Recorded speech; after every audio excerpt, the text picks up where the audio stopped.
Iwe akukaribisha katika mfululizo wa mafundisho yetu pamoja na maombi. Ikiwa leo ni siku yetu ya pili ya kuendelea na mafundisho yetu, nashukuru Mungu tumepata neema ya kusimama mbele za Bwana. Nashukuru Mungu ametupa neema, leo ni siku yetu ya pili. Ninakukaribisha shiriki pamoja nami. Tunamwamini Mungu ametusaidia tena kupata nafasi ya siku ya pili katika madhabahu hii, na tuna ujumbe unaosema athari ya viti vya enzi vya miungu. Leo ni siku yetu ya pili. Leo nataka tuingie kwenye kipengele, tunaendelea kuweka msingi. Tuna safari ndefu kidogo, na natamani tuweke msingi ili Mungu atusaidie tuweze kuona kile ambacho Mungu anataka tukipate. Leo tutaangalia kwenye kitabu kile cha Ufunuo wa Yohana 13. Utasoma ule mstari wa pili, alafu na mstari ule wa 7 na wa 8. Ufunuo 12 mstari wa pili, nitaruka na mstari wa 7 na wa 8. Utasoma: na yule mnyama niliyemwona alikuwa mfano wa chui, na miguu yake ilikuwa kama miguu ya dubu, na kinywa chake kama kinywa cha simba. Ile joka akampa nguvu zake na kiti chake cha enzi na uwezo mwingi. Mstari ule wa 7, Biblia inasema: tena akapewa kufanya vita na watakatifu na kuwashinda. Akapewa uwezo juu ya kila kabila na jamaa na lugha na taifa. Mstari wa 8, na watu wote wakao juu ya nchi wakamsujudu, kila ambaye jina lake halikuandikwa katika kitabu cha uzima cha mwana-kondoo aliyechinjwa tangu kuwekwa misingi ya ulimwengu. Bwana Yesu asifiwe. Sasa tunaendelea kuangalia mambo ambayo ni muhimu sana hata kwenye majira haya, siku za mwisho. Moja ya vita ambayo tunatakiwa kuielewa ni vita ya viti vya enzi vya miungu. Tulipoangalia jana, tuliona kwenye kitabu kile cha Ufunuo 2:3, tuliona kwamba Antipa, shahidi wa mwaminifu, aliuawa hapo, akaapwa Shetani hapo kwenye kiti cha enzi cha Shetani. Lakini leo tunaangalia tena, tunaendelea kuweka msingi. Sasa tunaona ile joka akampa uweza mwingi yule mnyama. Nasema, na yule mnyama niliyemwona alikuwa mfano wa chui, na miguu yake kama miguu ya dubu, kinywa chake kama kinywa cha simba. Yule joka akampa nguvu zake na kiti chake cha enzi na uwezo mwingi. Yule joka akampa kiti chake cha enzi na uwezo mwingi. Kwa hiyo joka ana kiti cha enzi, Shetani ana kiti cha enzi. Yule joka ni Shetani, ni Lucifer aliyefeli kutoka mbinguni baada ya kiburi, akaitwa Shetani. Sema ile joka ni mwekundu, ile joka wa zamani, ameitwa kwa maneno mbalimbali.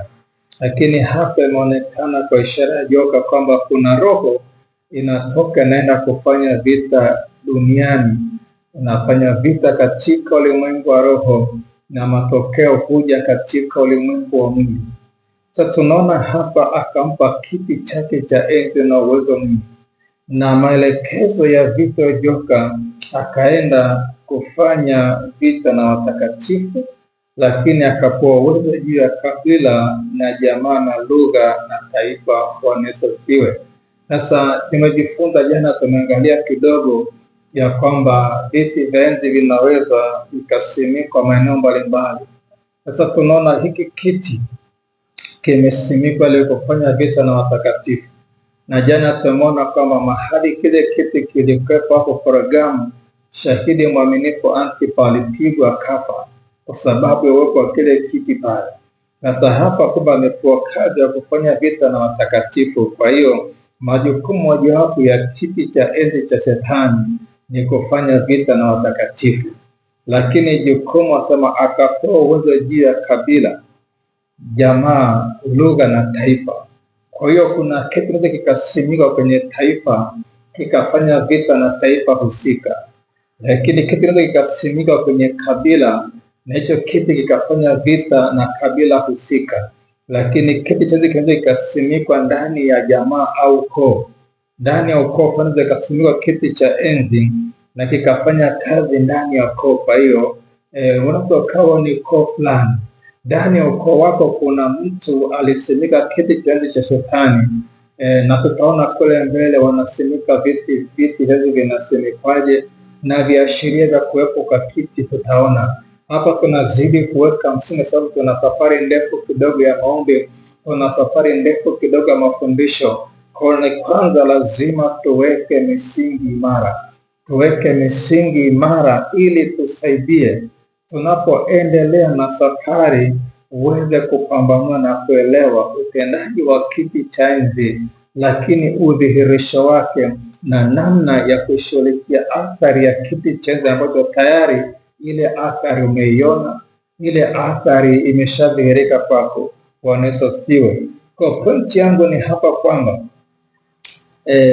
ile viti vilivyosimikwa kwenye kona mbalimbali, majukumu makuu ni kufanya vita na kushinda.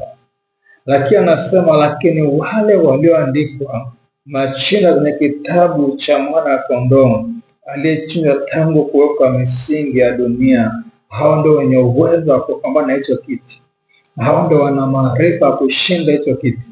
Kwa hiyo ishe hapa muhimu ya kwanza, unayefuatilia mafundisho haya, hatua ya kwanza kabisa ni kuokoka. Maana sema, na watu wote wakao juu ya nchi wakamsujudia kila ambaye jina lake halikuandikwa katika kiti cha enzi cha mwana kondoo aliyechinjwa tangu kuwekwa misingi ya dunia. Sasa vita ya kiti cha enzi, hatua ya kwanza kabisa ya kuingia vitani, hatua ya kwanza ni kuokoka. Kumkubali Yesu kwani Bwana Mwokozi wa maisha yako ni hatua ya kwanza, kwa sababu utendaji wa kile kiti katika ulimwengu huu, hautaona kiti kama kiti. Atakuja mtu ambaye amebeba hiyo roho ndani yake, na nimesema jana kwamba kiti hutenda kazi katika ulimwengu wa roho, lakini udhihirisho wake unaonekana ulimwengu wa mwili, na kazi kuu ni kumiliki na kutawala. Kazi kuu ni kutengeneza mfumo wa kiutawala, ambapo mfumo unabana watu wa eneo, wanataka hawataki, ule mfumo unawajibisha. Kwa mfano, kama kiti kimesimikwa kwenye ukoo, kuna mfumo wa maisha ndani ya ukoo mzima. Huo mfumo unakamata ukoo mzima, unajua haujui, huo mfumo unakuhusu. Lakini kiti kama kinasimikwa kwenye kabila, inatengeneza mfumo wa kiutawala, yaani watu wanakaa chini ya mamlaka fulani, wanakaa chini ya utiisho fulani, wanakaa chini ya aina maisha fulani. Ukoo mzima wanatembea ndani ya huo mfumo. Kwa mfano, kiti kinaweza kikatengeneza mfumo wa ulevi. Ndani ya ulevi ni idara mojawapo ya utendaji kazi wa kiti. Ndani ya utendaji kazi wa kiti, moja idara ni roho ya ulevi. Sasa kama ulevi umeachiliwa kimfumo kupitia kiti cha enzi cha shetani, kuna gharama kutoka kwenye ulevi. Kuna ulevi kama tabia, lakini kuna ulevi unaoratibiwa na kiti cha enzi cha shetani. Utendaji kazi wa ulevi huu ni unataka hautaki, kuna mfumo la kulazimisha kulewa. Sasa hivi ni vitu ambavyo vi katika ulimwengu wa roho, na Mungu amenipa neema kuja na somo hili wakati huu, kwa sababu anahitaji ukombozi wa nafsi yako, ukombozi wa maisha yako. Kuna vitu ambavyo vimekubana, lakini idara nyingine ya kiti ni roho za umaskini. Kuna umaskini ambao umeachiliwa kama mfumo ndani ya ukoo, ni tofauti na roho ya umaskini ya kawaida. Roho ya umaskini ya kawaida unaikemea, unaivunja, unatoka kirahisi. Lakini unaona unapambana roho ya umaskini mwaka kwa mwaka, unaona huone upenyo. Kuna mfumo wa umaskini umechuna kiti cha enzi ndani ya ukoo, ndani ya kabila.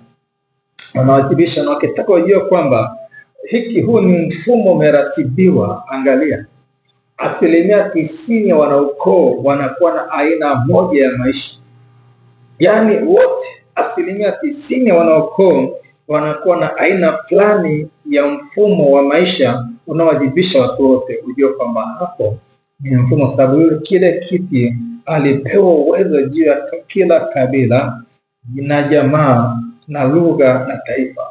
Sasa kile kiti kama kimepewa uwezo ndani ya kiti, kimepewa uwezo ndani ya kabila, ndani ya taifa, kuna mfumo wa maisha ambao hiyo athari usipojipanga na Mungu vizuri, hiyo athari huiepuki.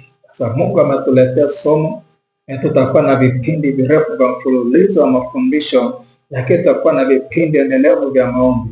Lengo kuu ni kushughulikia athari ya viti vya enzi vya miungu, athari ya viti vya enzi vya kiti cha Shetani. Sasa tumeona kama kinatenda kazi kwa mapana namna hii. Sasa anza kufanya utafiti binafsi. Neno limekujia kwa majira haya. Anza kufanya utafiti binafsi. Ni maisha gani ambayo umepambana kwa miaka mingi, lakini mabadiliko hayatokei kwa haraka? Ni vitu gani ambavyo vimekuathiri, umeomba, umekemea, lakini bado vimesimama? Kuna mfumo umetengenezwa ulimwengu wa roho, unakuwajibisha kihalali, unakuwajibisha kisheria, kwa sababu yule joka alipewa uwezo wa kufanya vita na watakatifu. Sasa kama hujapata maarifa ya kushughulikia athari ya kiti cha enzi ambacho kimekuathiri, kutoka ni gharama sana. Lakini Mungu ametupa neema wiki hii, na tutakuwa na vipindi ndefu zaidi ya wiki moja, kuanza kupita taratibu, kutafakari pamoja, lakini na kuomba kwa ufunuo wa maelekezo ya Roho Mtakatifu, ili tusaidia kutoka kwenye mfumo wa viti vya enzi ambavyo vimeratibiwa kwenye maisha yetu, vile viti ambavyo vimetushikilia. Wengine wameshikiliwa kwenye huduma, unaona kabisa kuna kitu kikubwa cha Mungu cha kufanya, lakini kuna mfumo unakuzuia. Wengine wanabana kupitia uchumi umekamatwa sana, ili ushinde kupata upenyo kiuchumi, kiutumishi. Wengine wakitaka kuinuka kiuchumi, kiutumishi, wanapigwa na magonjwa, na ukiangalia haya magonjwa hapo kwenye ukoo wako. Wengine wanapigwa na changamoto, hakika hizo changamoto zipo ndani ya wanaukoo. Wengi wanapigwa na hizo changamoto, ujue kwamba kuna kiti kimewekwa kufanya vita na wewe, kuzuia usifanye makusudi ya Mungu wako aliye hai. Sasa Mungu ametujilia katika majira haya, ametuchilia kwa rehema nyingi, ametuchilia kwa fadhili nyingi. Nataka nikutie moyo kwamba tuna muda mzuri sana wa kufanya maombi, tuna muda mzuri sana kukaa mbele za Bwana, ili Mungu atusaidie kujua hivi viti vya enzi vilivyosimikwa ndani ya taifa, vilivyosimikwa ndani ya lugha, vilivyosimikwa ndani ya jamaa, ukoo, vilivyosimikwa ndani ya kabila, na ni namna gani tutoke kwenye huo ukoo. Bwana Yesu asifiwe. Nashukuru Mungu, natamani pata nafasi ya kuomba sasa mbele za Bwana.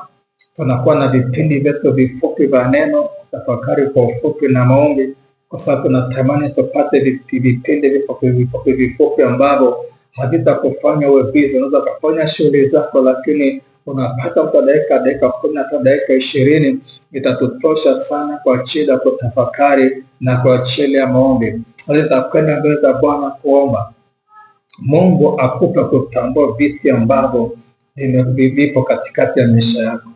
Nitakwenda kwamba Mungu akupe ufunuo wa kuona athari ya viti vya enzi vya Shetani, kuona athari ya viti vya enzi vya miungu, kuona hizo athari kwenye maisha yako, ili tunapoingia kwenye mchakato wa maombi uwe ni sehemu ya kutoka, uwe ni sehemu ya ushindi dhidi ya vita ambayo tayari imeratibiwa kufanya vita na wewe. Acha tuombe. Baba, katika jina la Yesu Kristo wa Nazareti, Mungu uliye hai, Ninakushukuru Baba, umeendelea kutupa ufafanuzi kwa kadri ya neema yako. Tumepata kuelewa tena ya kwamba yule joka aliachilia uweza mwingi kwa yule mnyama, ile roho ambayo ilikuwa inatoka kwenye kwenda kufanya vita na watakatifu, akapewa uwezo juu ya kupambana na watakatifu, akapewa uwezo juu ya taifa, lugha na jamaa na kabila. Baba, nasimama mbele zako palipobomoka, Bwana, nikiomba toba juu kwa ajili ya ufuatiliaji wangu wa kipindi hiki, Bwana. Asante kwa wale ambao umewapa neema kufuatilia mafundisho haya kutoka taifa lolote, Bwana. Katika imani hakuna umbali. Mungu uliyoko hapo ulinipofunua mafundisho na maombi haya, huko hapo ambapo mtumishi wako anapofuatilia ujumbe huu wakati huu, katika jina la Yesu naomba neema yako idhihirike, Bwana, juu ya mtumishi wako. Mamlaka yako na nguvu zako Jehova idhihirike sasa juu ya mtumishi wako. Mamlaka yako iweze kuonekana, uwezo wako udhihirike ndani yake, Bwana. Ukampa ufahamu wa jinsi ya rohoni, uelewa namna ambavyo viti vya enzi vinavyoathiri maisha yake. Nami naomba toba juu halali wa shetani juu yake kupitia viti ambavyo vimeasisiwa kwenye ukoo, viti vilivyoasisiwa kwenye kabila, viti vilivyoasisiwa Bwana kwenye taifa lake. Baba, nasimama kwa toba juu ya kila zuio la kumzuia shinde kuona. Naomba toba juu ya kila zuio ambalo limewekwa shinde kuelewa. Naomba toba juu ya kila zuio ambalo limesimamisha kumpinga kuelewa na kupambana juu ya vita ya viti vya enzi vya miungu. Baba, katika jina la Yesu Kristo wa Nazareti, Mungu, dhihirisha neema yako, Mungu, dhihirisha utukufu wako. Jifunue Bwana kwa mtumishi wako, yule ambao umempa neema kufuatilia mafundisho haya, yule ambao umempa neema kusikia habari hizi njema. Mungu, mpe neema ya kupata uelewa, mpe neema ya kupata ufafanuzi, mpe neema kupambanua Bwana yale yaliyofichwa machoni pake. Anajiona yu salama, lakini kuna viti, kuna athari nyingi ambazo zimeonekana katikati yake. Baba, mpe kuelewa ujumbe huu. Ni somo gumu Bwana, lakini mpe tafsiri nyepesi ya kuelewa ujumbe huu katika jina la Yesu. Mpe uelewa mwepesi, mpe tafsiri nyepesi, mpe ufahamu wa kuelewa na kupambanua Bwana, katika jina la Yesu. Haijalishi kuna vita, haijalishi kuna mashindano, haijalishi kuna vita kiwango gani, lakini neema yako Mungu tunaiangalia, neema yako Mungu tunaikimbilia, katika jina la Yesu Kristo wa Nazareti, Mungu aliye hai.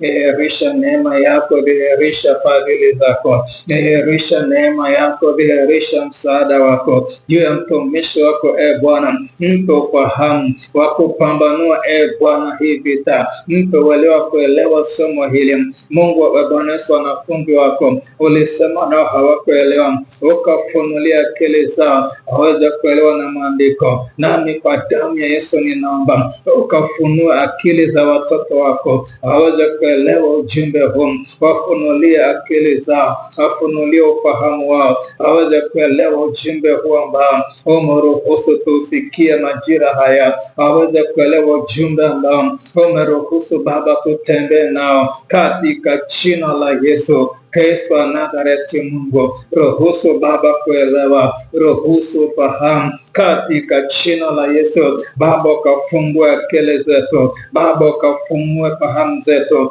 tuweze kuelewa huu ujumbe, katika jina la Yesu. Maana tumekukimbilia Bwana ili tusaidike milele, tumekimbilia msaada wako, tumekimbilia wokovu wako, tupe kuelewa ujumbe huu. Funua akili zetu za ndani, funua fahamu wetu wa ndani Baba, tuweze kuelewa ili turejee kwako, ukatutoe kwenye athari ya viti vya enzi vya miungu, katika jina la Yesu, kwa damu ya Yesu. Ninakushukuru maana Mungu umesikia, na fadhili zako kwetu ni za milele, katika jina la Yesu, kwa damu ya Yesu.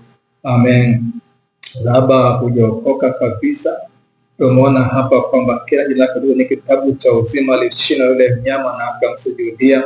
Kama hujaokoka unatamani uanze mchakato wa kutembea na maombi na mchakato wa mafundisho haya, nakupa nafasi hii. Utanifuatisha maombi haya, ni maombi ya imani, sala ya toba ya imani.